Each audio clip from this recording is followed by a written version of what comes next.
day of my life as a varsity player here in San Beda University.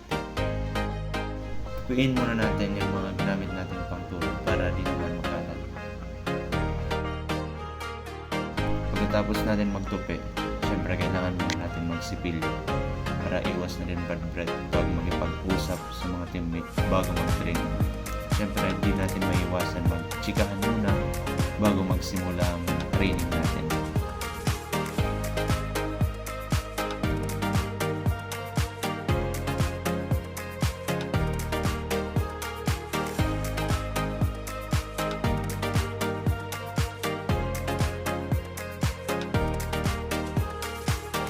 Lumabas na nga tayo ng dorm para magbihis. At ito pa yung mga teammate namin nakatingin sa camera. Di nila alam kung anong pa ginagawa ko. Papaano sila kung para saan ba yung ginagawa ko. Ayun nga, konting chikahan muna bago magsimula ng training. Kasi ito talaga yung routine namin na hindi maiwasan sa umaga.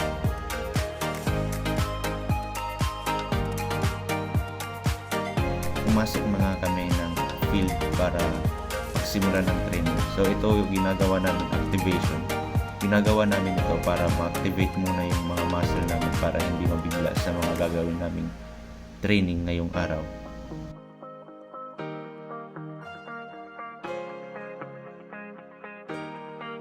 At susunod naman ay ang dynamics.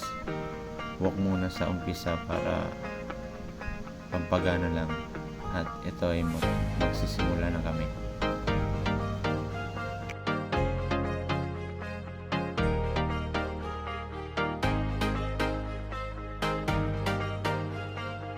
Dito naman ay dinidemo muna ng coach namin kung anong gagawin release namin.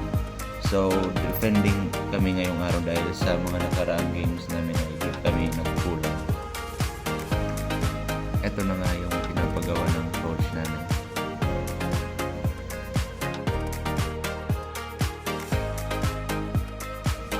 So, pagkatapos ng release namin ay may scrimmage kami. Ito at panoorin nyo na lang yung mga highlights.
Ito na nga yung pinaka-last part, yung cool down.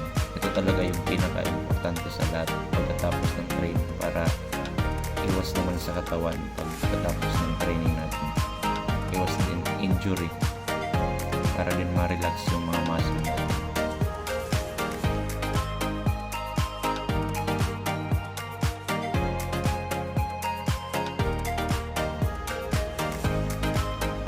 Doon na nga magtatapos ang training namin ngayong araw. Peace, yo! Magandang umaga. Narito ang buhay bilang isang public servant at isang estudyante, Eric Lagaya. So ngayon, nandito tayo, nagsesesyon kasama ang aking mga SK Council sa barangay at 8 a.m. ng umaga. Pagkatapos ng ating sesyon, dumiretso tayo sa eskwelahan ng ating barangay kung saan tayo nag-judge sa singing contest ng Dr. Vivencio National High School sa barangay San Isidro. narito ang mga kabataan at nag-guest muna tayo, no? Onting pakikinig lang sa magagaling na mga singer at sa mga estudyante na naggagalingan sa kanilang mga event. So ayan, dami talaga estudyante dito. Kaya nakakatuwang makita na very active sila at nagpa-participate sa mga events ng school. At kaya naman sumunod, pumunta naman ako sa aking hometown football club, sa Angono Football Club, kung saan nag-conduct kami ng 3-day training para sa mga baguhan ng mga players at gustong matry ang sport na football. Ayan, makikita natin ang closing ceremonies at nagpapalakpakan ng mga player. Nakakatuwa rin dahil unti-unti na nakikilala ang sport na football sa aming bayan. At bago matapos ang aking araw, tayo rin ay nag-judge sa Eco Fashion Show sa pamahalaang elementarya ng Angono. Yan, nandito ang mga mommies, very supportive sa kanilang mga anak. Kasama ko dyan yung kagawad ng aming barangay.